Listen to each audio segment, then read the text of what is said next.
नमस्कार किसान भाइयों, आप सभी का स्वागत है फार्मिंग ज्ञान चैनल में।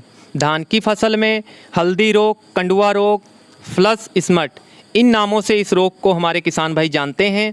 तो मैं आज आप लोगों को जो इसकी रोकथाम के लिए उपाय बताने वाला हूं, मात्र एक स्प्रे करनी होगी और जड़ से रोकथाम हो जाएगी।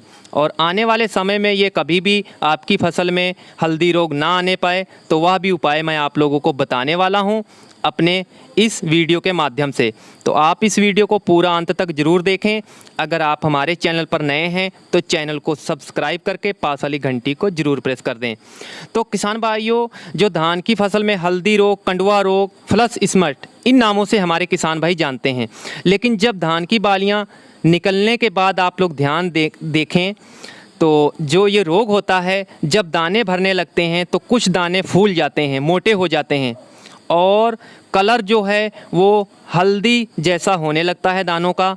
और फिर ये दाने बाद में जाके काले भी हो जाते हैं। जब ये दाने फूटते हैं तो हल्दी पाउडर जैसे बिल्कुल निकल जाता है बाहर को।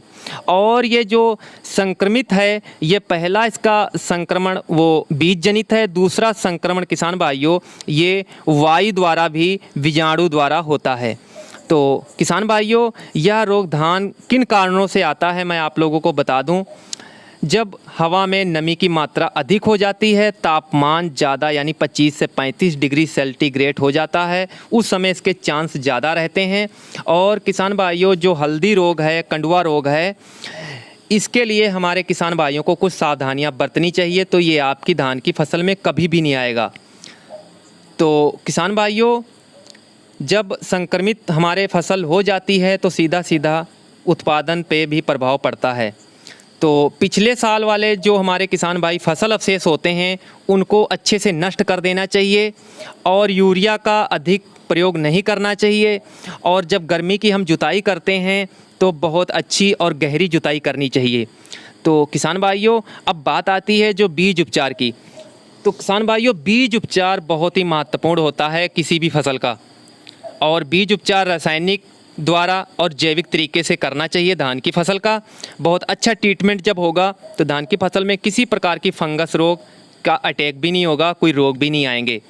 और इसको अब रोकथाम कैसे करनी है, अगर आपकी धान की फसल में हल्दी रोग कहीं कहीं दिख भी रहा है तो उसका आप लोगों को एक स्प्रे करना होगा, जो मैं आप लोगों को टेक्निकल बताने वाला हूँ। और बहुत ही अच्छी से रोकथाम भी हो जाएगी। और सबसे महत्वपूर्ण बात आती है कि इस समय अपने धान की फसल में जो पानी खड़ा है उसको निकाल कर खेत को एक बार सुखा दें, हवा लग जाएगी ज़मीन के अंदर और किसी प्रकार का रोग भी नहीं आएगा और फंगस भी नहीं लगेगी। ज़्यादा दिनों तक पानी जब खड़ा रहता है तो उस समय की स्थिति में हमारे धान की फसल कमज़ोर होने लगती है। लेकिन जब बालियां किसान भाइयों निकल आती हैं, उस समय तो पानी को रखना ही होता है खेत के अंदर। और अब मैं जो आप लोगों को बताने जा रहा हूं, नोट करें। किसी एक का स्प्रे करना होगा। पिकॉक्सीस्ट्रोबिन 7% प्लस प्रोपिकोनाजोल 12% SC में जो आती है, इसकी मात्रा लगेगी किसान भाइयों 400 ml और पानी की मात्रा रहेगी 200 लीटर। 200 लीटर पानी की आवश्यकता किसान भाइयों इस समय धान की स्प्रे अगर आप करते हैं तो होनी चाहिए पूरा रिजल्ट लेने के लिए। ये ग्लेलियो वी के नाम से भी मार्केट में आती है। अगर इसका आप स्प्रे करते हैं तो शीथ ब्लाइट और नेक ब्लाइट में भी इसका काम है, गर्दन तोड़ को भी रोकती है।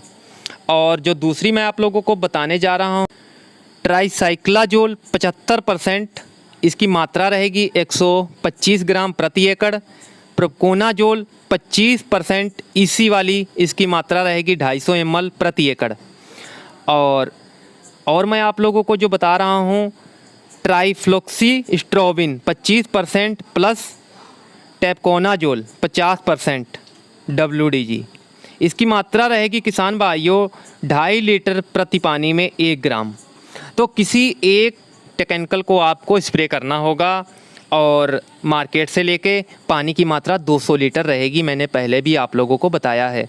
सावधानी की बात मैंने जो आप लोगों को बताई है, आने वाले समय में किसान भाइयों बीज उपचार बहुत अच्छे से करना चाहिए। धान की फसल का बीज उच्च क्वालिटी का होना चाहिए, प्रमाणित बीज लेना चाहिए। घर पे बीज तैयार कर रहे हैं तो मैंने अपने चैनल पे वीडियो अपलोड कर रखा है और आने वाले समय में मैं कुछ दिनों में धान का जो बीज तैयार किया जाता है घर पे, उसमें क्या सावधानियां रखनी चाहिए जो बहुत ही उच्च क्वालिटी का तैयार कर सकते हैं, तो वह वीडियो आप लोग ज़रूर देखिएगा।